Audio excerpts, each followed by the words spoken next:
buat kita untuk bertanya jawab. Kemudian nanti imam besar kita akan memberikan uraian dari pertanyaan yang kita berikan. Untuk mempersingkat waktu, mari kita awali program umat bertanya imam menjawab ini dengan membaca basmalah. Bismillahirrahmanirrahim. Sepertinya diawali dengan memberikan kesempatan kepada jemaah kita yang hadir bertanya seputar keagamaan dan tidak menutup kemungkinan hal-hal lain yang terkait dengan umat. Untuk itu kepada jemaah yang hadir kita berikan kesempatan boleh menunjuk tangan dan menyebut nama. Untuk pendengar di rumah dan di mana saja yang membuka Facebook dan YouTube, untuk sementara boleh dihubungi melalui kontak WA 0813 78 00 6813. Kami ulangi 0813 78 00 6813. Baik jemaah, sebelumnya nampaknya jemaah belum ada yang menunjuk, tapi sudah ada satu pertanyaan masuk di WA Buya. Yep. Pertanyaannya ini sedikit terkait dengan fikih kontemporer nampaknya. Tidak berapa lama lagi memang kita akan memasuki suatu proses pemilihan umum. Jadi pertanyaannya di sini Buya, bagaimana dalam perspektif Islam dalam mengajak, memberikan pandangan kepada keluarga untuk memberikan keputusan atau pilihan kepada keluarganya yang membuat dirinya komitmen untuk menunjuk seseorang yang dianggapnya lebih baik dari yang lain. Sementara dalam pandangan azas pemilu disebut jurdil dan luber. Mohon penjelasan Buya. Ya. Bismillahirrahmanirrahim.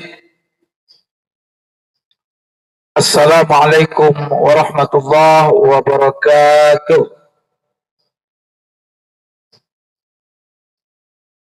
Alhamdulillahi rabbil alamin. Wa bihi nasta'in ala umurid dunya waddin. Wassalatu wassalamu ala ashrafil anbiya'i wal mursalin wa ala alihi wa sahbihi wattabi'ina lahum bi ihsanin ila yaumiddin, amma ba'd. Allahumma la ilma lana illa ma 'allamtana innaka antal alimul hakim. Rabbana zidna ilma warzuqna fahma. Allahumma inna nas'aluka ilman nafi'a wa rizqan tayyiba wa amalan salihan mutaqabbala. Allahumma ja'alna mimman yastami'una al-qawla fayattabi'una ahsana. Allahumma ja'alna birahmatika fi ibadika salihin. Bapak-bapak, ibu-ibu, kaum muslimin, kaum muslimat, jemaah salat maghrib Masjid Markas Masjid Ihsan Markas Islami Kabupaten Kampar, ataupun yang mendengar atau yang mengikuti streaming Facebook Markas Islami, dan juga yang mengikuti radio Markas Islami Kabupaten Kampar dimanapun berada. Hafizakumullah wa ra'akum jami'ah. Alhamdulillah, pada malam hari ini kita setelah melaksanakan sholat maghrib berjamaah melanjutkan dengan majelis ilmu kita yang mana temanya umat bertanya, imam menjawab, yaitu tanya jawab. Tadi masuk pertanyaan ke WA yang mana mempertanyakan masalah yang akan kita hadapi bersama sebagai bangsa Indonesia, bahwa kita hari-hari ini hari-hari yang mana proses perhelatan pesta disebut juga pesta demokrasi. Sudah dimulai proses-proses dan prosedurnya. Hari-hari ini dinyatakan sebagai hari-hari kampanye, baik itu bakal calon presiden dan wakil presiden, yang mana sudah ditetapkan calonnya 3 orang. Ada nama calon nomor 1 yaitu Bapak Anies Baswedan dengan wakilnya Caimin.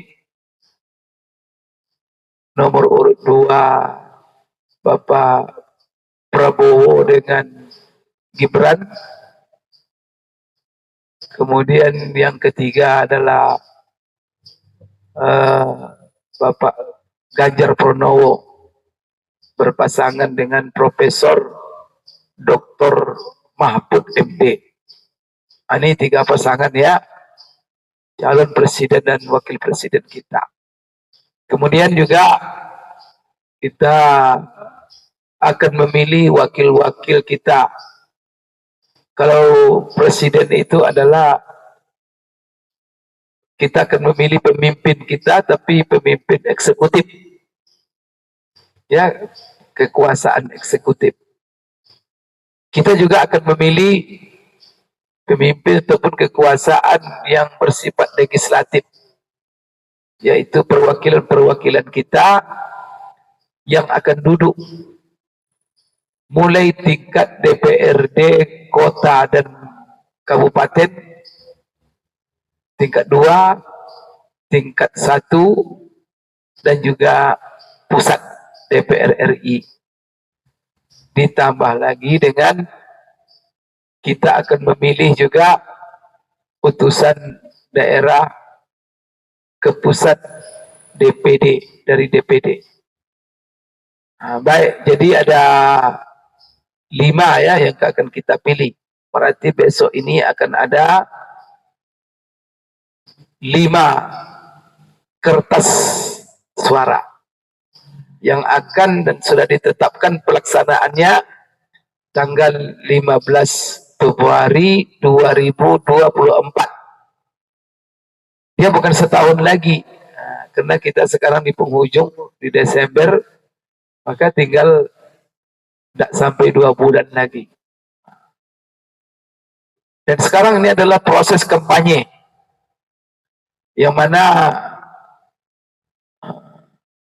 presiden dan wakil presiden sekarang memperlihatkan masing-masing kebolehannya di depan rakyat, supaya masing-masing mereka kepengen dipilih untuk mencari suara. Maka ya ada juga yang kalau bahasa kitanya tebar pesona kemana-mana supaya menarik. Dan bahkan sudah berlangsung juga sekali debat capres, dihadapkan 3 calon presiden itu untuk berdebat. Ya, kita sudah menyaksikan bersama, maka rakyat nonton. Nah, itu debat itu untuk apa itu? Supaya rakyat menentukan pilih mana yang paling, kan itu memperlihatkan kebolehannya dari segala sudut. Begitu juga anggota-anggota DPR sekarang calon-calon pada bergantungan di pohon-pohon. Ada menggantung di tiang listrik, ada menggantung di pohon-pohon, ada yang macam-macam, dengan berbagai macam style-style, foto, baliho, spanduk, semuanya. Dan mereka semuanya berkompetisi untuk duduk sebagai wakil rakyat. Yang dipilih tak banyak, tapi yang berkompetisi banyak. Maka DPR RI, untuk apa pemilu ini? Pemilu ini, Bapak Ibu sekalian, ini adalah sebagai wujud daripada negara demokrasi. Karena negara kita ini negara republik yang mana sistem yang dijalankan di dalam pemerintahannya memilih pemimpin, ya, itu adalah sistem demokrasi. Maka salah satu bentuk demokrasi ini pemilihan umum untuk memilih para pemimpin-pemimpin kita. Maka pemilu ini artinya adalah yaitu rakyat memberikan suara kepada calon-calon pemimpinnya. Nah, jadi apa arti sebenarnya memberikan suara ini? Nah, ini nih, itu yang harus dimengerti oleh kita ketika mencoblos. Bukan sembarangan itu Bapak Ibu, itu ada di situ komitmen, di situ ada seolah-olah di situ tersirat satu pesan tegas, komitmen pribadi dan juga pesan. Ini saya coblos nomor sekian, nah, ya kan? Karena saya melihat ini orang yang paling pantas untuk memimpin negara ini, untuk menjadi wakil saya di DPR tingkat 1, tingkat 2, tingkat sampai tingkat pusat dan juga DPD. Nah, inilah orang yang kapabilitas pantas, maka saya coblos dia. Dan itu disaksikan nanti oleh Allah itu. Allah menyaksikan. Jadi ingat, ketika kita mencoblos itu bukan sekedar mencoblos nomor sekian. Karena mencoblos itu artinya adalah memilih wakil dan presiden kita. Itu kita pilih dia sebagai presiden, orang nomor 1 di negara kita. Kita serahkan dia, saya pilih kita. Memilih dia itu artinya adalah menyerahkan kepada dia. Nah, itu tuh. Mencoblos itu artinya Bapak Ibu menyerahkan kepada yang kita coblos amanah untuk memimpin, mengurusi seluruh urusan-urusan kita. Maka itu kita coba sebenarnya nampaknya nomor 1. Berarti ini artinya saya serahkan suara saya kepada kamu dan saya serahkan kepemimpinan negara ini kepada kamu supaya kamu mengurusi seluruh urusan negara ini. Maka kalau dia kita pilih, itu artinya semua hidup kita diatur oleh dia. Mulai dari agama, ekonomi, pendidikan, pembangunan, dia yang ngatur semuanya. Kita berikan pisau sama dia. Kalau sudah dilantik dia, dia berkuasa. Tapi siapa menyerahkan kita? Kita milih dia. Oleh karena itu, seluruh kementerian-kementerian itu, coba berapa menteri itu semuanya urusan hidup kita. Dan menteri agama menangani urusan agama, masalah dakwah, masalah masjid, masalah nikah, masalah zakat, masalah wakaf, masalah dalam banyak sekali masalah yang diurusinya. Berarti kita serahkan kepada dia, tolong urus agama kami. Begitu juga urus pendidikan kami, ada yang tunjuk menteri pendidikan. Urus ekonomi kami, dia tunjuk menteri ekonomi. Urus nanti masalah keuangan negara, dia tunjuk menteri keuangan. Itu uang kita yang diolahnya.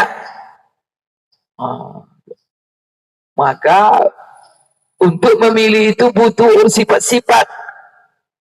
Sebab maka Pak, kalau diserahkan kepada orang benar, maka dia memimpin dengan benar. Kalau diserahkan kepada yang tidak benar, maka dia akan memimpin dengan cara tidak benar.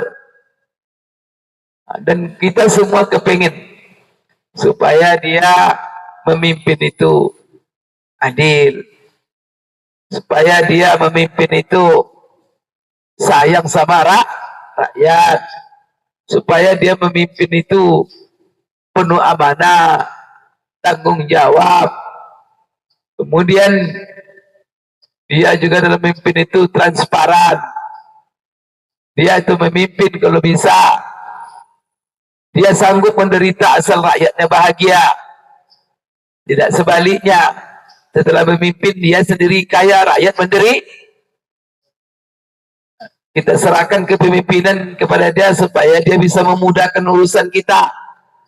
Jangan sampai nanti belum dia memimpin, belum susah kita. Pas dia memimpin, tambah susah kita. Itu tidak benar itu. Belum dia memimpin, barang-barang masih murah. Pas dia memimpin, naik semuanya. Nah, itu kan jadi kerja namanya itu. Yang salah bukan dia, yang salah kita yang milih. Maka jangan ngeluh-ngeluh. Kenapa ini. Nah, mereka nggak salah. Yang salah kita milih. Kenapa dipilih? Maka hati-hati memilih itu. Dewan juga begitu. Maka dewan itu kita serahkan kepada dia untuk mengontrol nanti eksekutif. Kita serahkan kepada dia membuat aturan undang-undang, kemudian mengawasi kerja eksekutif dalam pembangunan berbagai bidang. Nah, kalau dewannya bagus, dia kontrol, dia awasi, maka dia akan membuat undang-undang yang baik, aturan-aturan yang maslahat.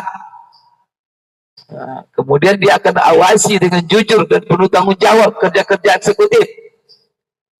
Nah, kemudian juga dia artinya apa? Dia mengontrol juga budgeting negara, bagaimana mengatur keuangan. Itu kerja-kerja DPR itu. Nah, kalau dia orang benar, dia awasilah pemerintah itu dengan baik.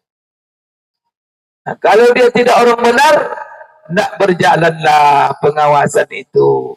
Terjadi kadang-kadang kongkolingkong dengan penguasa. Disitulah musibah. Maka kita dengan pemilu ini sebenarnya, apalagi sebenarnya selayaknya kalau kita baca peraturan pemilihan umum itu yang telah disepakati oleh eksekutif dan DPR, aturan-aturan pemilu bagaimana memilih, sebenarnya kalau itu berjalan semuanya, muncul pemimpin-pemimpin yang baik. Kalau betul-betul dijalankan. Dan terlibat dalam pemilu ini tiga. Pertama, pemerintah sebagai pelaksana pemilu. Maka pemerintah menunjuk KPU sebagai pelaksana. Kemudian ada lagi pengawas, ditunjuk pula KPU dengan bawahannya sampai ke PPS, sampai ke tingkat bawah, sampai TPS. Itu KPU punya apa? Kemudian ada lagi pengawasan, diawasi dengan ketat suara-suara ini. Maka ada supaya tidak terjadi kecurangan-kecurangan di dalam pemilu, maka ada namanya Bawaslu, ada namanya Panwaslu. Kemudian nanti ketika pemilu ada pula saksi-saksi, petugas KPPS. Ya Allah, dana pemilu ini banyak sekali Pak. Hampir 100 triliun hanya untuk mencari presiden, mencari dewan. 100 triliun. Tahu berapa kalau di Onggok ini masjid ini peduli. Kalau dibangun masjid ini berapa coba dibangun ini? Masjid sebesar ini dulu dengan anggaran tak salah saya 40 miliar ya. Yang masjid begini. Kalau dibangun 100 triliun masjid, kira-kira gimana itu?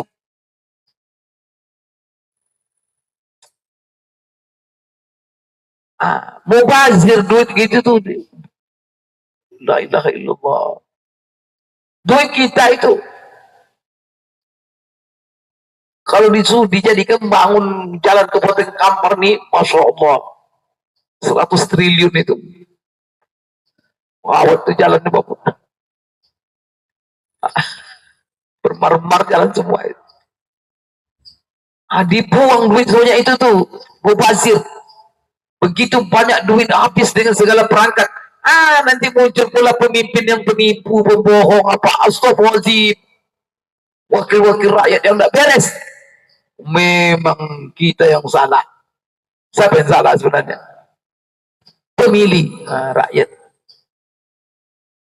Dan tidak bersyukur. Semua salah nanti. Maka pemerintah sebagai pelaksana. Kemudian yang kedua, caleg-caleg yang bertarung, capres. Ketiga, rakyat yang memilih. Itu adalah rukun pemilu. 3 rukun pemilu itu. Yang keempat, TPS, tempat memilih. Jadi kalau ini semua menegakkan aturan, yakin saya lahir pemimpin yang adil, yang kita inginkan. Maka pemerintah, KPU, Bawaslu jangan bermain. Tapi kalau ini bermain, hancur-hancur, tidak ada guna pemilu ini, tidak ada gunanya. Bawaslu bermain. Sekarang mereka digaji dengan gaji yang sangat besar. Ditambah terus gajinya. Curang juga lagi. Memang minta ampun sudah. Bermain juga. Kenapa dinaikkan gajinya?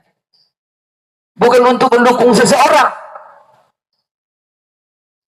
tetapi supaya dia tidak lagi bermain. Kenapa ini rentan bermain dengan caleg-caleg, dengan calon-calon?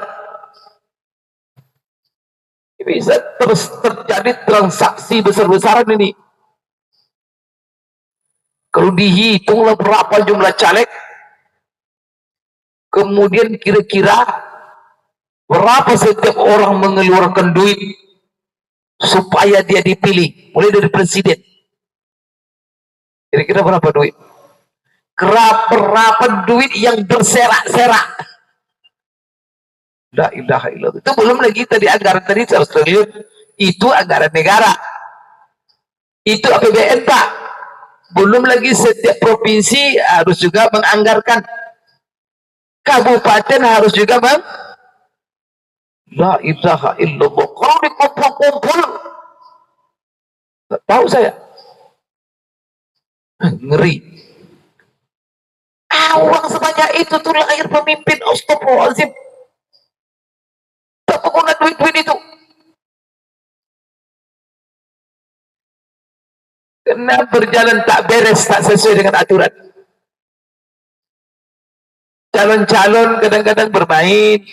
Apalagi kalau penguasa punya calon pula, atau tidak lagi, dia berkuasa punya calon pula, habislah sudah. Sebenarnya usaha pemilu, mubazir aja itu, tunjuk aja oleh dia. Apa yang pula? Lagi kalau dikerahkannya, mulai dari polisi, seluruh aparat dikerahkannya. Kalau jadi hukum hanya tegak untuk lawan calonnya saja. Kalau lawan calonnya salah, tapi kalau calonnya, kalau calon dia bagi-bagi duit di tengah-tengah masyarakat banyak, Bawaslu diam semua. Astagfirullahaladzim. Tapi coba yang lain. Kalau begini bermain-main namanya ini. Ini kan bermain-main namanya. Bermain-main begini ini usaha jalan tutup. Jadi kayak duit itu untuk pembangunan, tunjuk aja, selesai. Apa main-main menghabiskan energi? Astagfirullahaladzim. Dikerahkan pula polisi, seluruh apa tentara, aparat untuk memenangkan karena dia berkuasa. Auzubillah minasyaitonir rajim. Astagfirullah. Bermain-main itu. Siapa main-main? Ngapain main-main? Habis negara ini. Maka diatur penguasa tidak boleh terlibat. Maka harus ada pihak-pihak yang sifatnya dia harus netral. Ya kan? Tak boleh dia. Presiden tak boleh bermain, menteri tak boleh bermain, polisi netral. Maka kalau polisi dekat caleg, lari dia. Jangan-jangan nanti dituduh dia mendukung caleg. Ya kan? Saking takutnya pegawai negeri juga harus tidak boleh dia berpihak-pihak, apalagi kampanye. Maka pegawai negeri ketakutan semua. Semua menjaga. Hati berkuasa. Digunakan kekuasaan. Yang di bawah pula. Tiba yang ini diam semua.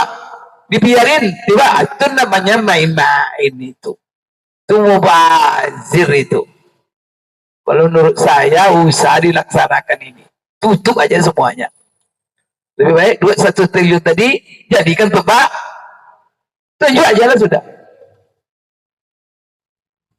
Bergurau-gurau namanya. Inilah yang. Tapi kita tidak putus asa juga. Maka sebenarnya kalau sesuai aturan, kita juga caleg-caleg juga berkompetitif lah dengan jujur, objektif, suportif. Sudah ada aturannya. Maka ada aturan-aturan yang tidak boleh dilanggar. Maka caleg-caleg yang melanggar. Salah satu pantang daripada pelanggaran yaitu jangan main money politik. Beli suara dengan uang. Dilarang oleh undang-undang. Dilarang aturan pemilu. Itu kesepakatan kita bersama. Maka marilah berlaga. Silakan sosialisasi diri kita. Mau gantung-gantung di pohon apa? Silakan. Itu kan boleh. Bertemu dengan masyarakat, sosialisasi, ngajak milih. Sudah. Apa visi, apa misi. Maka di sini caleg-caleg harus objektif. Kemudian jalankan aturan. Setelah itu masyarakat haram menerima bertransaksi. Jangan pula nanti ketika caleg nanti sosialisasi minta NPWP, nomor piro, wani piro. Duit diminta. Astagfirullahaladzim. Kalau sudah begini bubar saja.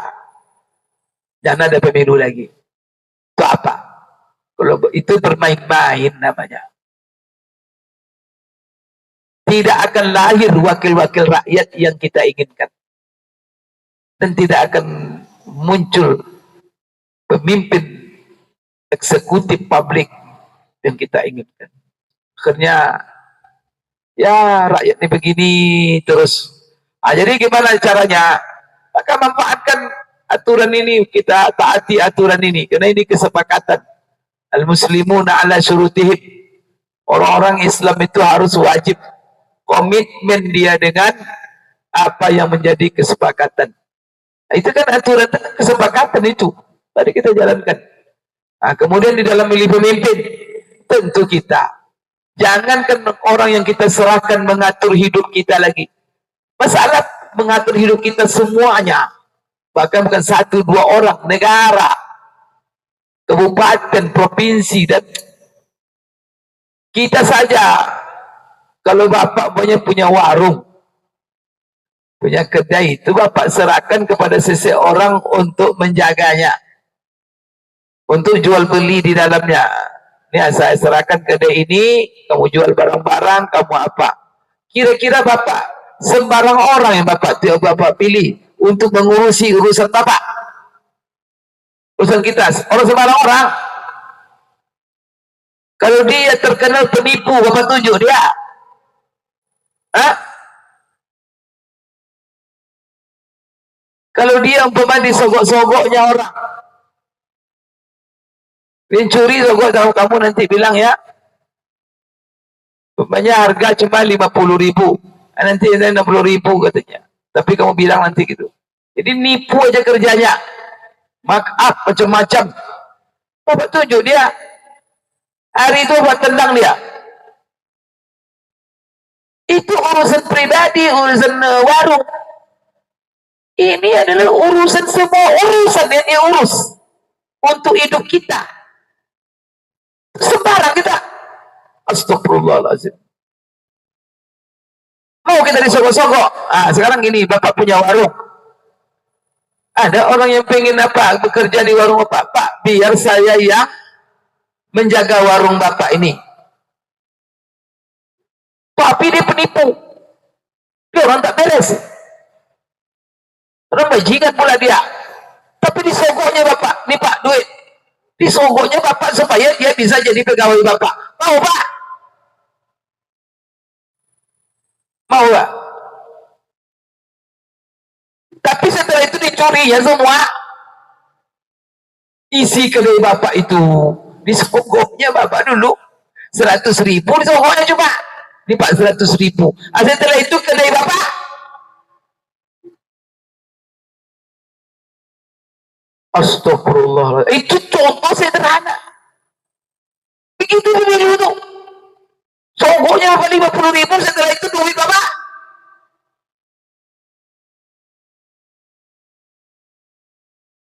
Dan orang yang punya warung ini orang apa namanya ini? Berakal ya enggak? Disogok oleh orang supaya jaga warungnya, itu habis isi warungnya. Dan disogok 50.000 itu yang hilang. Ini berakal atau tidak berakal nih? Inilah kondisi rakyat sekarang. Diambilnya 50.000, setelah itu menderita dia. Jalannya bolong-bolong, harga-harga mahal, pajak, uang kuliah, astagfirullahaladzim. Atau dirayu-rayu dengan BLT, kartu-kartu.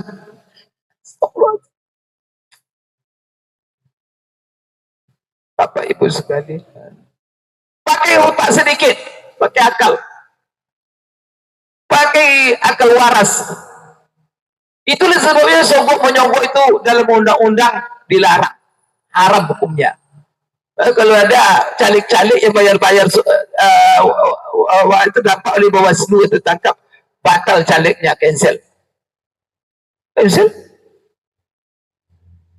Boleh. Secara agama apalagi haram itu namanya sogok namanya. Setelah itu banyak sekali mudaratnya kalau pakai sogok ini, hancur semuanya kalau sudah sogok. Kalau sogok apa kata Rasulullah? Ar-rashi wal murtashi finnar. Yang menyogok dan minta sogok di dalam neraka. Kalau dan orang yang menyogok apa kata Rasulullah? Bahwa yang menyogok, la'anallahu ar-rashi wal murtashi, yang menyogok dan minta sogok, nerima sogok, dilaknat oleh Allah. Dilaknat. Kerja-kerja terlaknat nerima duit itu, Bapak Ibu. Jangan nerima duit apa itu, haram hukumnya dalam agama. Dalam aturan negara juga itu bertentangan dengan aturan undang-undang. Money politik. Kemudian akibatnya kepada kehidupan kita bahaya.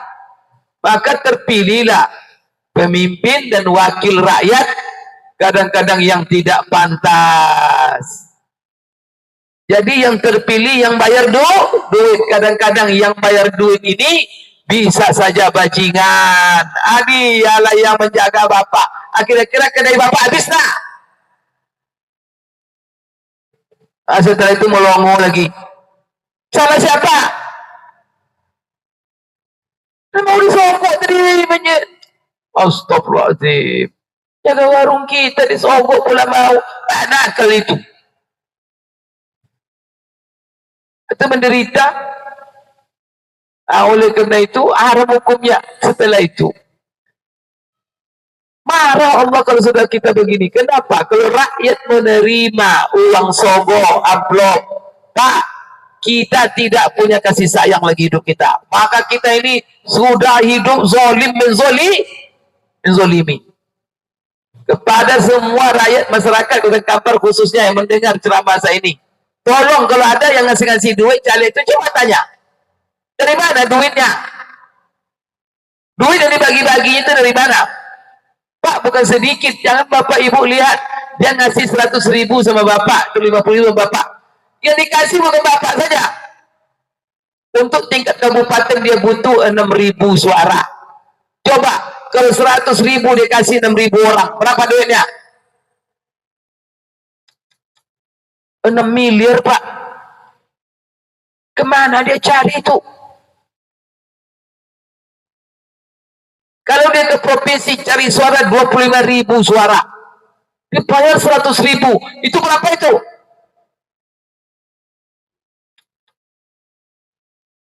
Kalau dia ke pusat seperti saya, butuh saya 120.000 suara, saya bayar 100.000 satu orang. Duit mana? Astagfirullahaladzim. Oh, rakyat. Tak ada punya nurani lagi. Bolehlah terima duit itu. Seseorang, Pak. Ada miliaran habis duitnya. Dari mana? Ada beberapa kemungkinan. Mungkin dia juga incumbent namanya. Barangkali dia mengumpulkan duit. Barangkali. Mungkin dari hasil korupsi. Atau duit itu harus dibagi-bagi. Disimpan dalam saku. Ketika nanti pemilihan baru dikeluarkannya. Bagi-bagi. Itu berarti apa? Rakyat yang mau menerima itu berarti dia telah membuka peluang untuk orang membuat yang haram, mendorong orang untuk korupsi. Mungkin dia juga mencuri dari duit itu. Mungkin. Itu pertama. Kedua, mungkin duit yang halal, hasil keringat dia yang dijadikannya bayar. Tega Bapak mengambil duit hasil keringat dia itu, susah-susah dia cari duit, sudah diambil begitu saja. Dan dia ngasih itu pasti terpaksa. Karena kalau tidak terpaksa, dia kasih. Ada caleg-caleg itu kalau tidak dia mau caleg mau bagi-bagi duit. Terpaksa dia karena supaya dipilih. Memanfaatkan keterpaksaan orang untuk cari rezeki, itu rezeki yang paling haram itu. Dilaknat itu. Orang terdesak dimanfaatkan. Kadang-kadang gini kan. Caleg itu 100.000, namanya kan datang saya caleg, Pak tolong pilih saya, Bapak kasih berapa? Si Anur sudah datang saya 100.000 kasihnya, si Anur 200.000, si Anur 300.000. Sekarang Bapak ini kelima ini, suruhnya 500.000, dia ambil semuanya itu. Auzubillah, wah ini rakyat bajingan ini. Ini bukan rakyat lagi namanya ini, perampok ini, penyamun ini. Ini rakyat ini menjadi penyamun tuh Pak. Astagfirullahaladzim.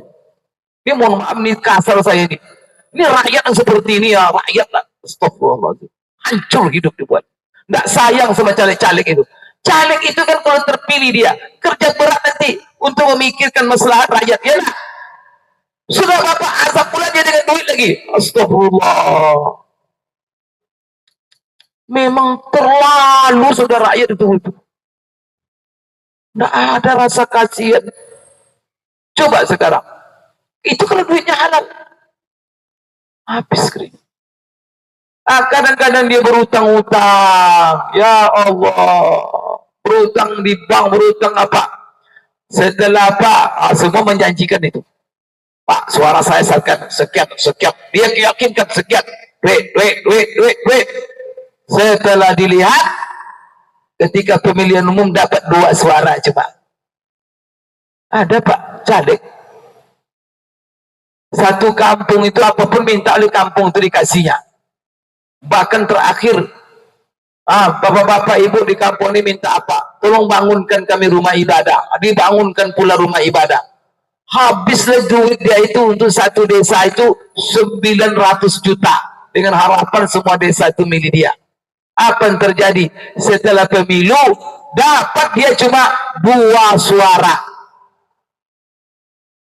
Habis 900 juta. Karena masyarakat desa tadi memilih orang yang membayar serangan pajar. Serangan pajar. Habis Pak, maka apa dia bilang? Sayalah di dunia ini yang paling mahal membeli suara pemilu. 450 juta satu suara. Karena habis 900 juta Pak. Cuma dapat 2 suara. Berarti satu suara berapa? Itulah sebabnya dengan cara begini akhirnya apa? Banyak yang masuk rumah sakit jiwa. Banyak yang gila. Kadang menendang-nendang kaleng. Kadang-kadang keluar pakai kolor. Ada yang berenang di sungai malam-malam. Astagfirullahaladzim, berenang di laut. Ada juga caleg sekarang terjual rumahnya. Sekarang dengan anak bininya mengontrak di rumah-rumah petak. La ilaha illallah. Itu dosa siapa? Dosa siapa tuh? Dosa rakyat yang menerima duit. Tanggung dosa itu. Salat juga lah, puasa juga lah, neraka nanti tempatnya. Menzolimi orang. Tidak ada punya sifat kasih sayang.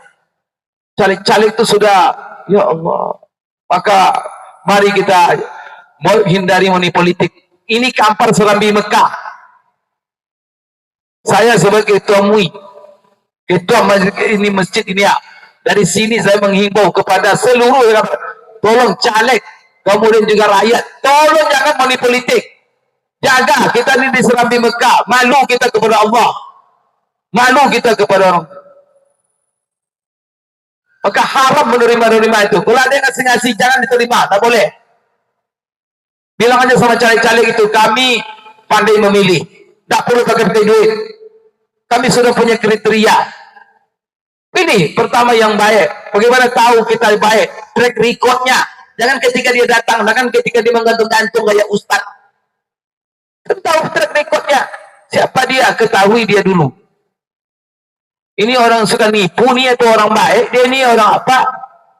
Kita ketahui. Yang kedua, berilmu hendaknya. Karena di DPR itu butuh orang berilmu. Ketiga, hendaknya apa? Orang yang bisa memperjuangkan daerahnya masing-masing. Karena itu keterwakilan. Pastikan dari daerah kita, silakan.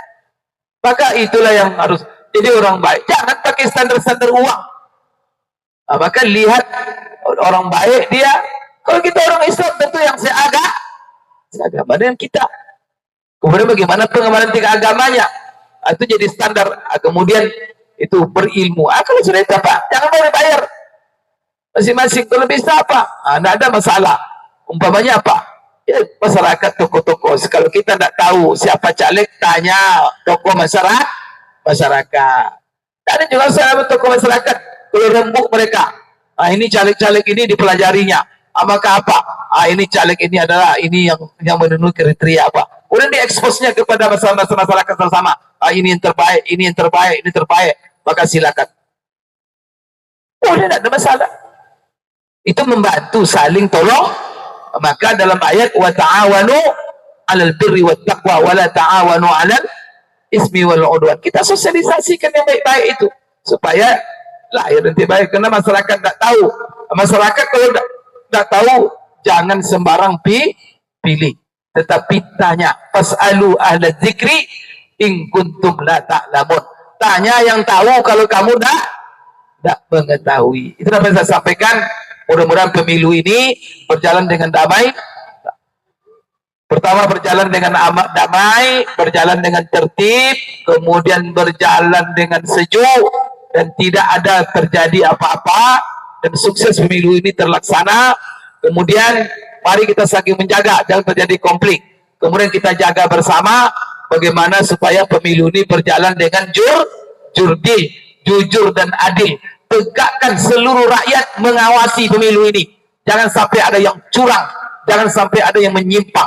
Kalau yang menyimpang, semua kita yang mengawasinya. Jadi Bawaslu itu kan cuma orang yang khusus, tapi semua rakyat adalah pengawas pemilu ini. Jangan biarkan ada caleg-caleg bermain atau pihak-pihak pelaksana pemilu yang curang.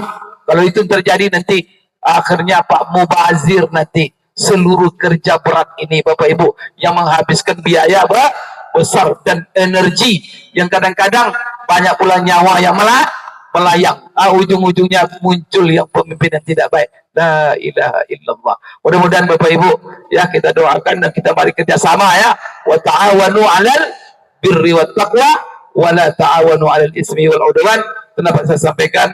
Mohon maaf atas kekurangan. Terima kasih. Aku qouli hadza wa astaghfirullah li wa lakum. Subhanakallahumma rabbana wa bihamdik asyhadu an la ilaha illa anta astaghfiruka wa atubu ilaik. Assalamualaikum warahmatullahi wabarakatuh.